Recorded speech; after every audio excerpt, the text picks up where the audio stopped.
Well, hello, ladies and gents. We are back. We are back with a Hangout Radio show. So here we are, folks. It feels good. A long time. Day Peace is here with me. How you doing, Day? I'm exceptional, sir. You look beautiful as always. Oh, thank you. I missed you, man. I really did, man. Yeah, I guess it was a long summer. I didn't realize it, but it was a long summer, long ass summer. I'm glad to be seeing you and talking to you again. I don't even know when the last time we had your team together. I want to say it was probably June. Things got crazy busy, Yeah, apparently I had longer hair. I think the last time you saw me. First thing I saw him before we went on the air here was going, oh my God, he got a haircut again. Yeah, that's right. It would mess you all up. What if it was a wig the entire time? Like you would be effed up. I know it. Get us up to date on you, man. Day Peace, of course, if you don't know him, he's one of the great comedians here in our area here, but he's been traveling all over the place. Hopefully this summer, I mean, I don't know, with COVID here and everything else, are you still booking shows yet? Are you still getting out and about? Absolutely. It was slow at first, but July was my best year since COVID. And things have just been steady. It's been great. Part of my summer was doing family shit, which is sometimes boring, but also because like my wife, like when COVID hit, we stayed at home. We locked ourselves in closets. Like we did not go outside. And so this summer we wanted to make up a little bit for that. So we did. And I was able to, hit the road. And, I was just in Michigan doing shows. Omaha. I traveled to Omaha to do shows. And I've been able to do some things that's been great. So things are opening up for me. So did you go to the zoo? Did you go to the zoo when you were out there? So the funny thing is, I went to the zoo with the family, and then the next week I had a show. And I love the zoo. The zoo was great. I have nothing bad to say about the zoo. The white people in Omaha are the friendliest. Like they will hold the door open for you for an hour. Like it was a fun experience. So I thought you were going to tell us you did a comedy show for the animals. Why not? Oh, no. I need reactions. Like I don't want nobody to throw poop at me. You know what I'm saying? I need like some gut busting laughter. Would that be a captive audience? Yeah, performing for penguins and shit. I know it exactly. They get mad. They just dive in the water. Like, I don't need that. So was that your highlight heading out to Omaha, or what was the highlight of the summer for you, man? You know what? So I guess one of the highlights would be Black community. We got together and we formed a nonprofit organization called Black Iowa Streams. When I started doing comedy out here in Iowa, it was usually or typically I was like the one Black guy on a bunch of shows. And for years, I didn't know there were other Black comedians out here. So we started meeting each other and networking, and we were able to form a company, which is beautiful. And I think the highlight of the summer was we put together a Juneteenth comedy jam, which was 3 shows in 2 nights. They all sold out, and it was just beautiful to work and have us just it's like it was that was the highlight. Right. Well, you were getting a hold of me on something here. We had was it just a basic interview, or did you have another album coming out? Or well, so here's where I'm at in life. Okay. All right. I put out an album last year, and it was a weird process because I didn't know what the fuck I was doing. Like it was so crazy. I don't know if I told you this. I was putting out comedy singles. Like when an artist have an album, they put out like their hit songs. I was doing that with my jokes, thinking like people would be like, "Oh, sure, loving that." So, yeah. But people don't listen to comedy albums like they listen to records. So I put out 6 singles. Then I put the full album out, but I never put it on iTunes or Apple until this year. And I basically just wanted to get together with you and say, hey, everybody, I have an album and it's out. So that was pretty much all that was. And now I am gearing up for the next album that I think will come out either late next year or the following 2023. Okay. Awesome. Yeah. Wow. Yeah. So big things for you coming up here. I mean, think about it when you started. What was the year you started? 2011. So 10 years ago. You've been doing this for 10 years now. Yes. And Yes. And well, I mean, let's not bring up the pandemic, but are you where you want to be? I mean, for now. I mean, it's got to be a yes and no. Yeah. Yes and no. 2020, right up until then, was going very well for me. And this year has been very much like a bounce back year, which it happens. Okay. It's just like being in a relationship and, you know, they break your heart. You're like, it's okay. I'll find somebody better. That's where I'm at. I'm trying to find someone better. And as far as where I am as a comedian, absolutely. This is exactly where I want to be. I feel like I know myself a lot better. I love what I'm talking about on stage. I'm making people laugh. I just need more of it. That's it. I think that you just got to keep going at it, and you'll get there. And obviously I think the next goal for you is you got to be going to metro areas and getting to be that, I don't know, the opening act of a $5,000 a night comedian. Yes, I love that.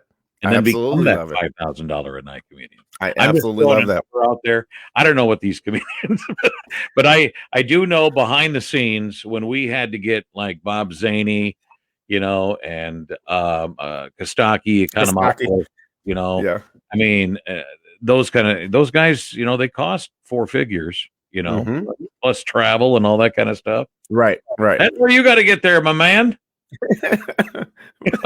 Yeah. Like, but I also know you're a father and you're a husband, and you got 3 kids. Yeah, I mean, freak those kids. Like, I mean, they're great and all, but I think the challenge is balance. And I love my kids, but I feel like some people, as far as like having a passion and a goal, some people really sort of allow, you know, it to get pushed down by other things. And I get it. Life happens. Life happens for every one of us. But where I'm at is I'm trying to just balance the kids, balance the wife, and balance comedy. Those are my 3 most important things. And if I can go at all 3 of them as hard as I possibly can, I'm happy. So that's awesome. Anything coming up in the near future that you're getting pretty excited about? I don't care when it is. I mean, that you got booked, and it's like can't wait. The Black Irish Streams do a residency at a comedy club in Des Moines. So that's the 3rd Saturday of every month. That's always just something that I look forward to. But this month specifically, because we're in September now, like we're here. Most of my shows are in Iowa, which is pretty fantastic. I'm in Waterloo. I used to hate Waterloo. Like, it was always I don't know if you have this performing, you mean, or get booked for You mean to perform in? Yeah, these are all performances. You didn't like Waterloo. Okay. No, I would never have gone to these places without performing. So I don't know if you ever get booked for a place and you are just like, oh, this small town, or this, like, that's how I used to feel about Waterloo. I did a show in Garner this summer, and that was one of my solo individual highlights. Like, it was fantastic in the backyard, no less. And that was just amazing. So I'll be back in Waterloo this Friday. Mason City, the Iowa Independent Film Festival, they're having their annual festival again, and they have me hosting their ceremony at the end of these, like a 3-day thing. They have like awards, which is amazing. I get to host the award show. So I've been doing that for 3 years, and this will be the 4th year. So I'm looking forward to that. And I'm looking forward to a lot of Iowa stuff. When did you say that was? That is 9/11, September 11th. I think the festival starts on that Thursday. So I think it starts 9, I believe. Okay, great. Well, wow. Well, that'll be fun. I remember that they always do that, and they have a very good turnout, and you've been part of it before, and should be a lot of fun. Yeah. I got the Chamber Cup that following week. You should come on by if you have nothing going on in the afternoon and help me give crap to all these people. that are just You know what? If I'm open, I'm there. things. If I am open, I am there. That sounds like a lot of fun, actually. It's Thursday afternoon. It'll be a good time. I'll be out there Yeah. doing sound. Be more than happy to give you a microphone there, fella. All right. I like that. I've been networking with these people too, so that's great. If you made it this far into the conversation, we, this hanging with Harry O thing, we had to kind of pause it for a little while. Summer was just getting too crazy, for me and all the team members and stuff. But I thought to kind of get us going again, because we're going to officially start this up here next week, next Wednesday. We'll have our panel, and it's, like I've always said, it's kind of the Real World off of MTV that meets Family Feud. I don't know how else to do it. But so I wanted to get Day on just to kind of talk about what he's been doing all summer long, and the kids are growing, of course, and yeah, you know what? We had a baby girl during the pandemic, and she's great. The ugly baby is not ugly anymore. He's now my dumb baby. He's not that smart, but I love him. I love it. And the oldest is back in school, and that's the greatest thing to happen. I think school, again, I don't know if this is true, but in my mind, I think school was created so we can get kids out the fucking house. Like, I think somebody like centuries ago was like, you know what? We need kids not to be here for 7 hours a day. So he is back in school, and my life is happy. What grade is he? What grade He's is he a third grader. He missed out all second grade. So it's weird to see him, jump, because my wife, she takes the first day of school pictures and the last day of school pictures. And so it's just crazy to see how he's jumped up. But yeah, he's a third grader. How was third grade for you, Harry? If you can remember that at all. I don't know, because you're talking through you know what? Here's the thing with me. I didn't like school. I don't think I ever liked school. But really? I just I don't know. I had other things I wanted to do. Believe it or not, in kindergarten, I skipped school. What? On one day. Where did you go? Well, I skipped one morning, believe it or not. I said goodbye to Mom. I still remember this. I really do. I was in kindergarten. I was 6 years old, and I left my mom, whatever, and I went and hid behind the garage, because I don't know what else do you do as a kid. And this is in Rudd, mind you, little town of Rudd, and and so of course, the school started calling, and then, well, where's Harry? And this is fantastic. Oh God. You were a raccoon for an afternoon. I had the whole town looking for me. Wow, that's insane. Yeah, I know. Well, and believe it or not, it was the kindergarten teacher. She left school to come find me. What? She's like, forget all you other kids. I gotta go get Harry O. Wow. Right. I thought that was pretty special back then, Who skips kindergarten? Like, are you don't like naps? Like, what like naps are too hard? I didn't feel like going. Isn't that weird? You didn't feel like, but I mean, come on, you have kids, and I'm sure kids look at you. Sometimes the kids look at you and say, I don't want to do that. Yeah, I don't want to do that. See, that's when you punch them. Okay, that's when it's got to do it quick. They don't know what happened. Yeah. No. Well, I just needed, I guess, some maybe some affirmation for my teacher or whatever, and that's what. Wow. I never skipped again. I was a good boy after that. So, but maybe that puts you back on the straight path. Yeah, that's right. Then I got into radio, so go figure. Well, there it is. It all comes together. Yeah, and then think about that for a second. I've been doing this for over 40 years now. One job, one career for over 40 years. And that's beautiful. Never stepped away from it other than doing weddings, but that's kind of like tied right into it. So, I mean, that's absolutely beautiful. I commend you. I salute you. I'm not even 40, so you've been doing it longer than I've been on Earth. And it's just beautiful to do something that you love to do, that you're also talented.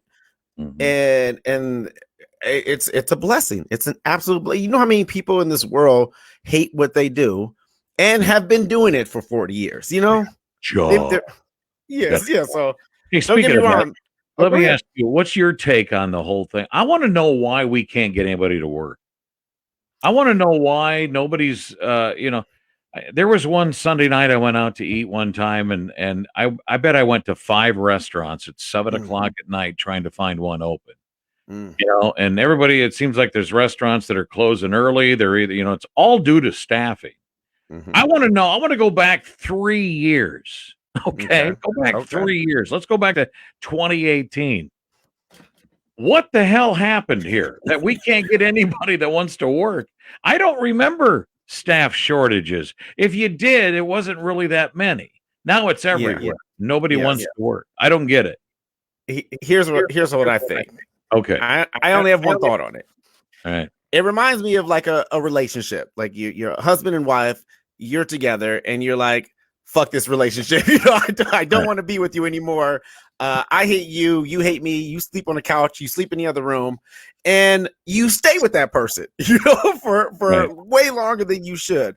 And then one thing happens when you're just like, no more of this. Like you drank the orange juice and put it back. You drank the orange juice out of the jug and put it back in the refrigerator. And you're like, that's it. I'm out. No more. No more.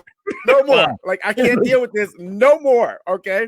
That's how I feel like the service industry has gone. It's like, I hate this job. I don't want to be here. You treat me like crap. And the COVID was the out. COVID was like, you know what? I don't need to be here. You don't pay me enough. You didn't treat me good. So I'm out. So that's my thought. I think everybody is taking an out. And so it's like, why not?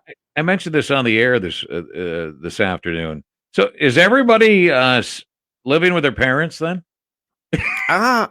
Must be, because I'm living with my wife's parents, and it's been fantastic for 5 years. Again, I've been here for 5 years, Harry. So it must be something, or people are just shacking up.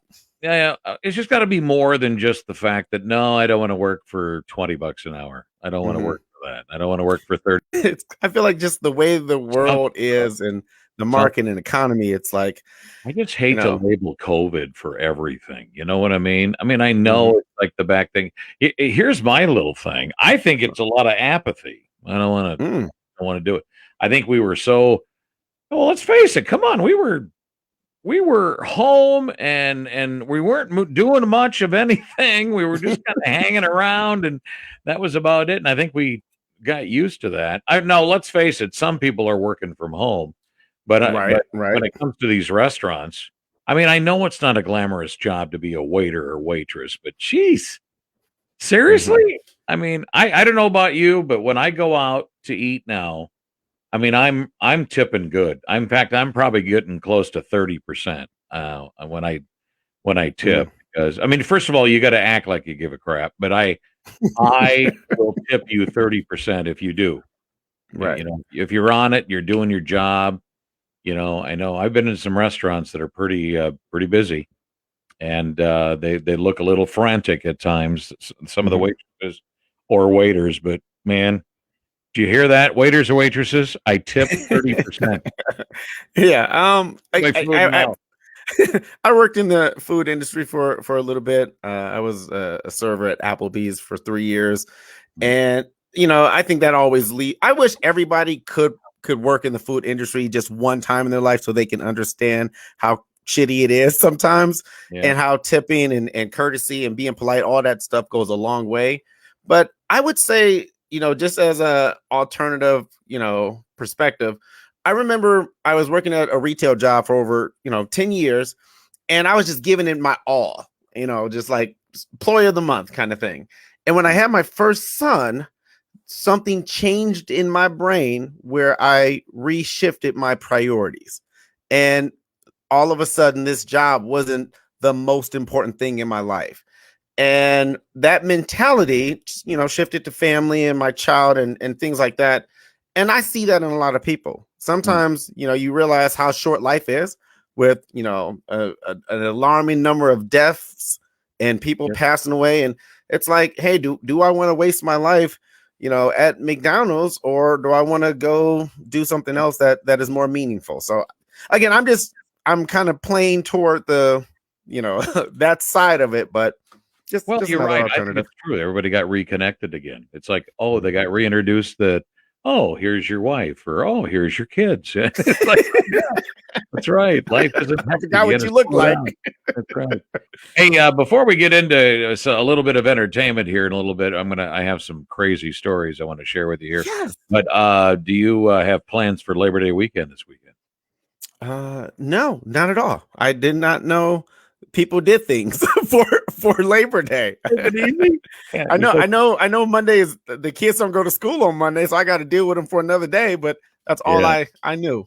I thought maybe so no shows then this weekend. No, just this Friday, nothing Saturday and Sunday. I got a wedding on Sunday night. Oh, that's different. Yeah. We got the next day off. It's great. Yeah. So can I ask you real quick? So when you're doing a wedding, what's typically the latest you wrap up? Okay. I'm glad you asked that, because here I'm going to just go off on a tangent here. Yes. Okay. Because people are way different now. I tell you, there's two major points I'd like to get across. Number one, it's better to end the show on a high note. Okay. So everybody leaves. Oh my God. The more they say, oh no, we can't end yet. That's the time to end. That's the perfect time to end. I love it. And wouldn't you rather have 100 people yelling and screaming and just having a good time? And, it's like, all right, thank you, ladies and gentlemen. That's it. Let's give it up for Mr. and Mrs. Smith, and boom, and we're done. And then they can go off and do their little late night, hurrahs in whatever bars they want to go to and all that kind of stuff. I cannot. I cannot agree with you more. We ended at 11, and actually, I think we ended at like 10:30. And everybody's kind of wrapped up at 11. I mean, that other people went off and they did their thing. Me and the wife, we had stuff to do, so, right. But, and then we were all asleep by midnight. So I was very happy with that timetable. Thank you, Harry. I think a lot of people need to understand, time management. So. Yeah. Because I'm telling you, I'm going to work you. If I'm doing your wedding, I am going to work that crowd with lots of energy. And everything flows, one thing to the next, to the next, to the next, and bam, it's time to, I had a couple that were pretty tired by 10:30. We were supposed to go to midnight, and but they didn't want to quit, and I get that. I mean, we're contracted until midnight and stuff, but I said, you're not going to make it till midnight, are you? And they go, And I get that, but see, everybody gets excited, and I know, and I understand. This is your big thing. This is your big day, man, and you wanted to make it last. I get that, but you also, have to remember you're getting up at probably 5 or 6 that morning. Mm-hmm. These brides are getting a lot of stuff done, Yeah. And all of a sudden they're on their 18th hour by the time it's supposed to quit. Or they're just not. Yeah. So the other thing I wanted to bring up and stuff, and this might surprise you a little bit, but I've done so many shows that I wish people would just think about something. I've actually done, in all my years, I hit 2,000 weddings in 2018. Wow. Okay. And I only had 3 people do what I think is the way to do a wedding. Okay. Let's hear it, Harry. Let's hear it. I know that you got to feed people. I get it. Yes. But people put too much emphasis on dinner. Okay. And especially guys. You get these men. Man, if they're in their 50s on up, okay, you're going to give them mashed taters and gravy, and then you're going to give them some other, these cupcakes and stuff, and then you throw a beer on top of it. It's carb hell. It's carb hell. Here's my fix to all that. Let's hear it. Think about it. It makes a whole lot of sense. Why don't we should be having that grand march and then go right into the party. Right into the party and have food out all night long. Have these different stations doing different things. If you want to have a taco bar going on, or maybe you want to have just a meatball bar going on, maybe a chicken wing thing going on, anything like that, any different, come up, I mean, the sky's the limit on creativity on this stuff. I mean, What do you you're think the of that wedding idea? guru. You're the wedding guru, and I feel like you would have way better insight than I. However, I gotta rest my balls. So I like for me, I love the ceremony break, reception. So for me, I like sitting down and eating, even if it was for a second, because to me that led into like our speeches, and I thought that was the breaking bread moment of the night of the party. So I hear you. You're like, let's just keep this train rolling. But Yeah. for me, I liked I do's, a little bit of a break, and then a party. All right, small break then. We'll do Okay, some yeah, stuff, fair you know, enough. I like that. eat your Yeah, I meatballs and yeah, yeah. what do you Finger want to say food about it. the bride and groom, you know? I like it. I like it. I like it.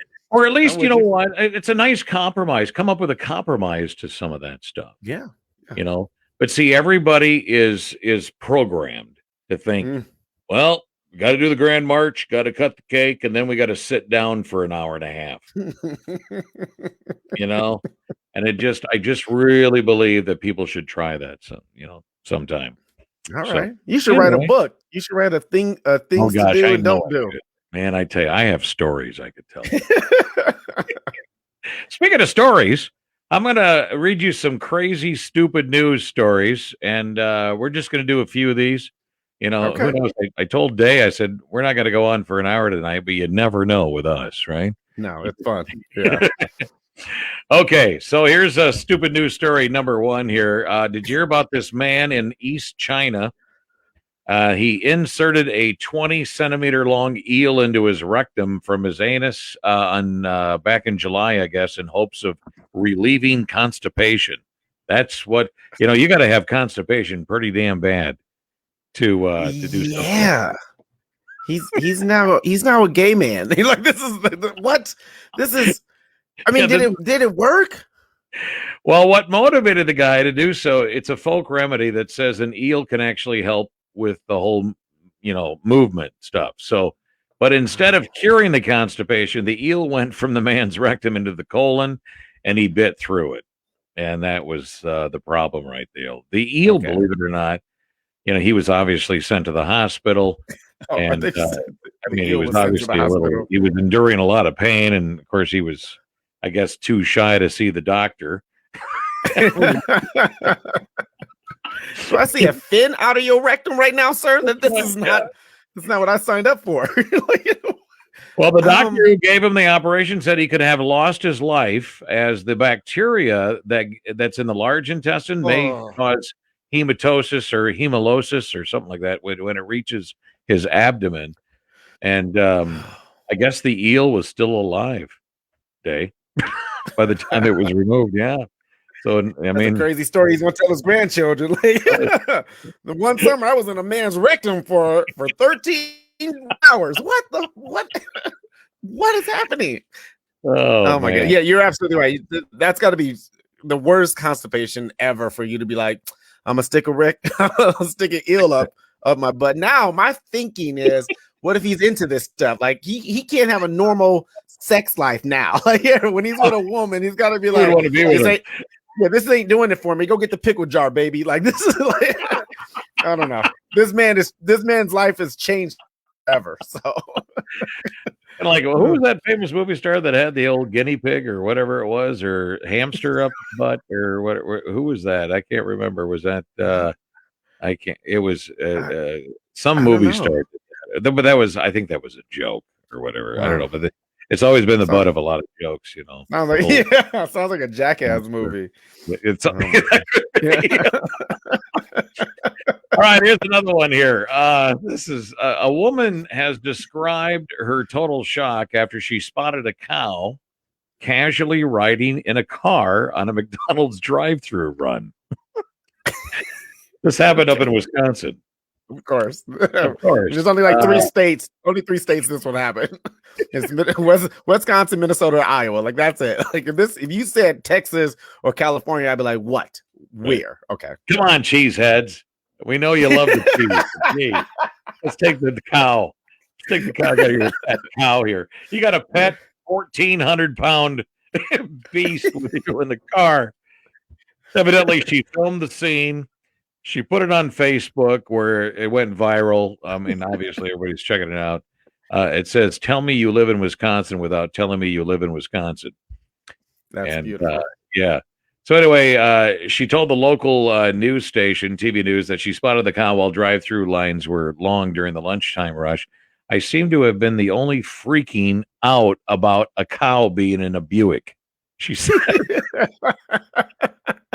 Mind your business, lady. First of all, like, I mean, that's crazy, but I mean, I don't know. You know what? I don't live in Wisconsin, so maybe that was like that made her weak. You know, between them trying to get Brett Favre and I mean not Brett Favre, with them Aaron Rodgers, I'm pretty sure she needed this. So, well, believe it or not, she got contacted by the calf's owner and was told that there were in fact 3 calves in the car. 2 were laying down out of view, and they had recently been bought at an auction. Which was at the Wisconsin State Fair. Oh my god! Oh my! I love that he felt the need to be like, oh, and by the way, there was 2 other cats. Like, wow. Oh, all right. On to the next one here. Yeah, there's, like I said, Wisconsin. You know, the dairy state up there. It's like, hey, I just bought these things at auction, and now I'm hungry. I want to go to McDonald's.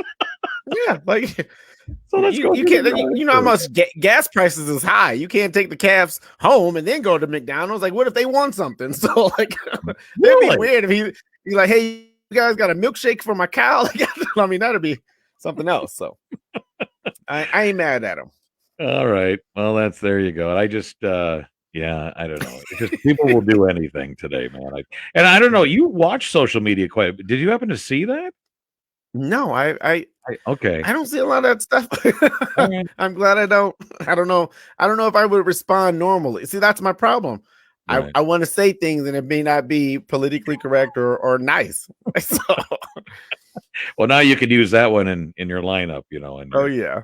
Like, you guys hear about this in Wisconsin? All right. All right. U.S. District Judge Paul Mahoney's, I guess, has ordered a Western Michigan couple to pay $30,000 to their son for getting rid of his porn collection. Okay. Nope. Don't like this one.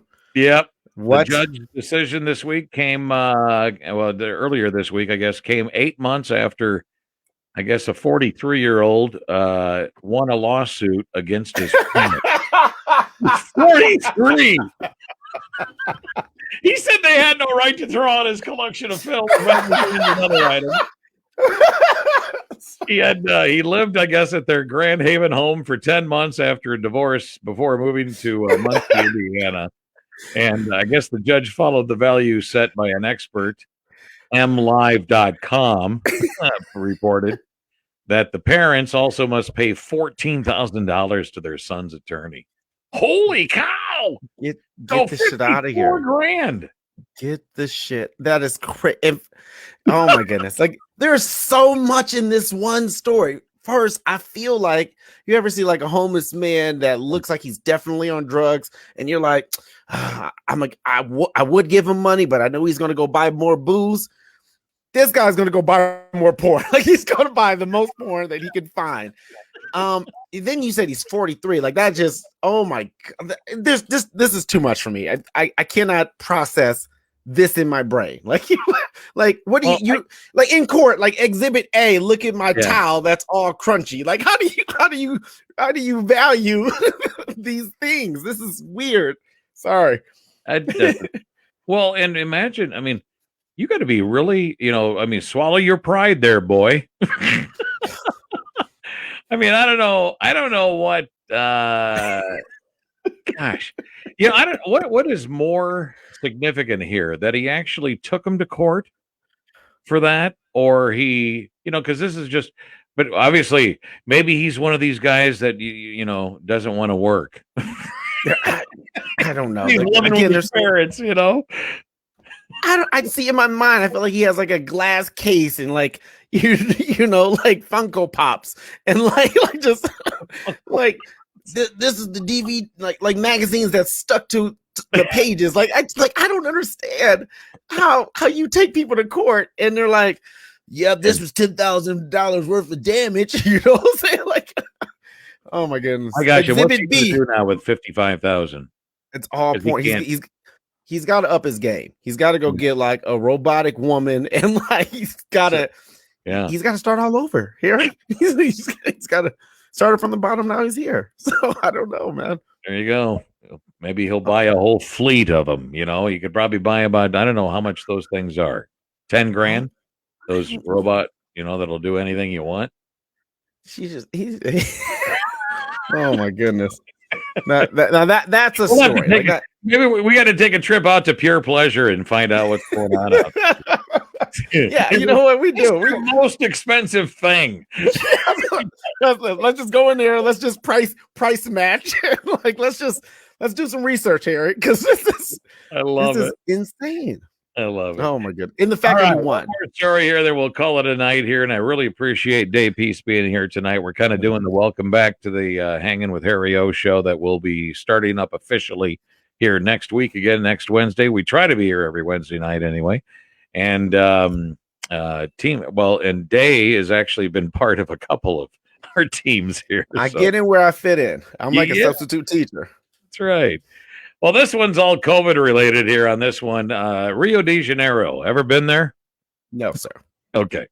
They are currently investigating how in the world a local man was able to receive at least 5 doses of 3 different COVID-19 vaccines in 10 days.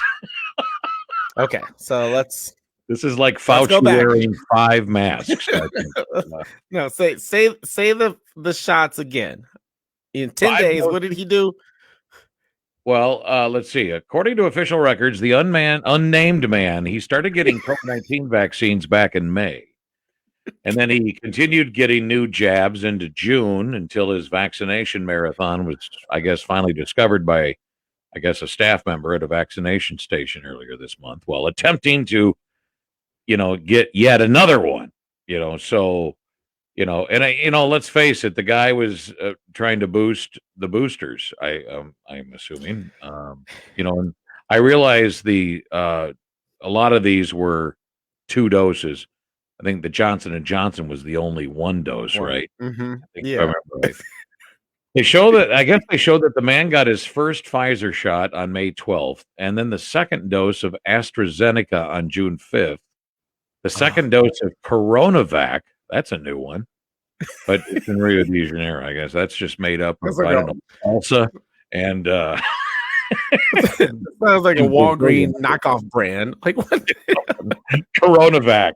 Yeah.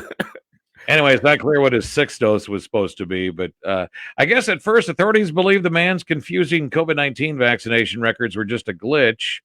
But then they did some investigating. They found out that whoa. This guy is getting way too many shots, and I don't know. I think I've maybe seen him walk downtown Mason City a couple times. Oh my goodness. This is just like this. First of all, this is why we cannot have nice things. Okay. Well, to make matters worse, the records of the first or second dose only indicate the information the man provided to the attendant when he arrived at the station. So there is really no way to know if he had indeed gotten that first jab before getting the second one. But hey, what a mess here. And I think, maybe, what? Maybe they were doing in Rio de Janeiro like they were doing all over the country here. Give you $1,000, give you $1 million, giving you all just the take money. It, please do something. I have never seen so many places so anxious to hand out prizes and money. Yeah, I'll give you a free baby. You want some weed? Like, just like, what you need? What you like? What you like? Just like a carny. Like, what prize do you want? I can make it happen. Like, yeah, that's just. I feel like, what is he trying to do? Like, I feel like in my mind he thinks. Well, maybe he's just got fear. Maybe, and you're probably right, because I understand fear has really taken over these last few years, especially. But I feel like he's seen one too many Marvel movies, and he's like, this is how I become Spider-Man. Okay, I'm gonna be Corona vaccine man, where nothing can stop me now. I'm gonna kiss prostitutes in the mouth. Like, I feel like he's trying to make himself invincible. This is how you become invincible. Right. Invincibility. I don't know about you, but I guess kind of on a serious note, I think my list is up to 12 now that got vaccinated. People that I know, not necessarily friends. These are people I don't see, but I know that through friends, I've heard that I counted 12. I'm making carrot marks. They all tested positive for COVID after they've been vaccinated. So, gotcha. Well, I mean, everybody do realize and understand that the vaccine doesn't prevent you from getting COVID. No.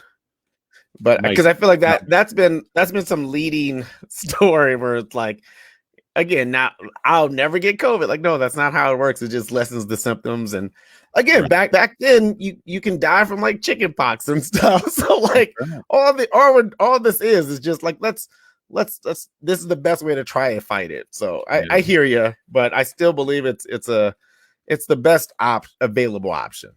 Yeah. It's just so interesting that we have are a country that's, let's face it, COVID has to be the headlines of all time. I mean, of the last, how long are we going through it? Is it a year and a half? Yes. It's got to be a year and a half.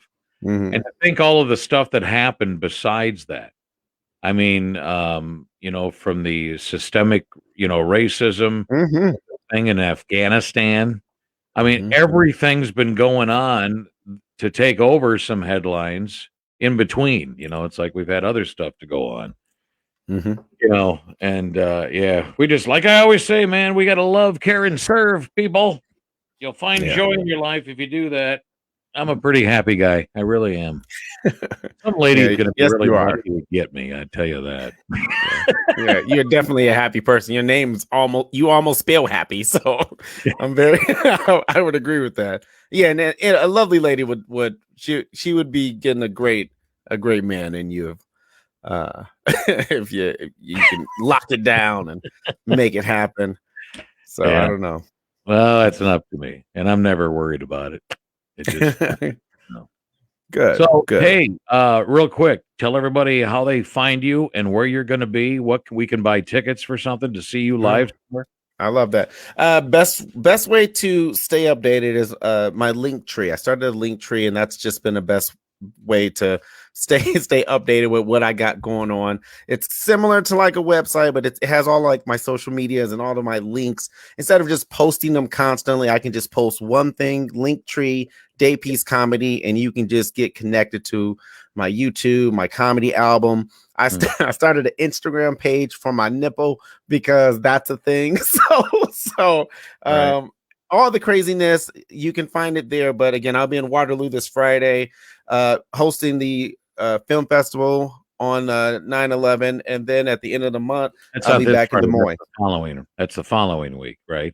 Yeah, following Saturday, September 11th. Okay, right. But that Thursday is the 9th.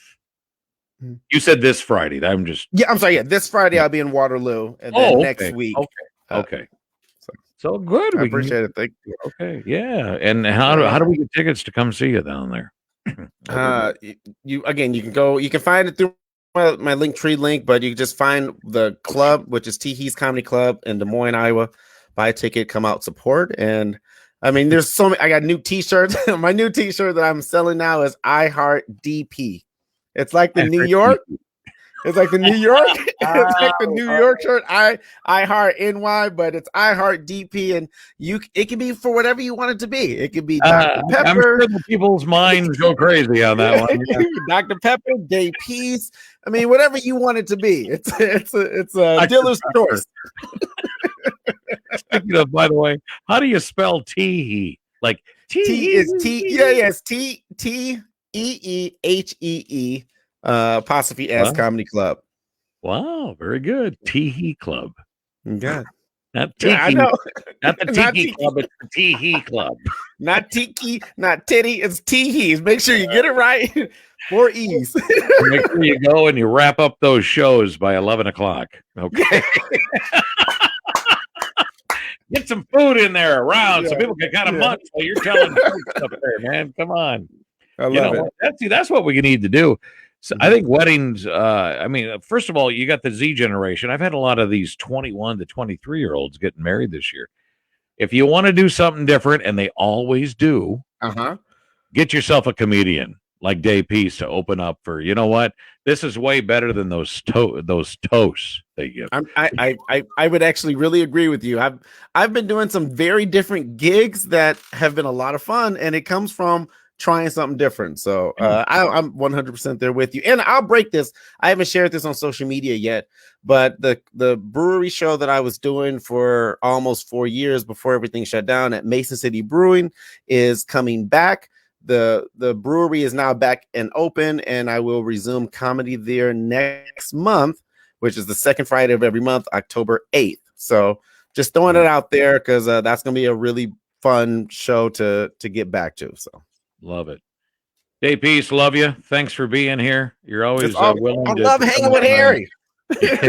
You're hanging with Harry. That's right. We'll be back here next week. I think we're going to kick it off with the ladies' room next week. So we got 3 ladies.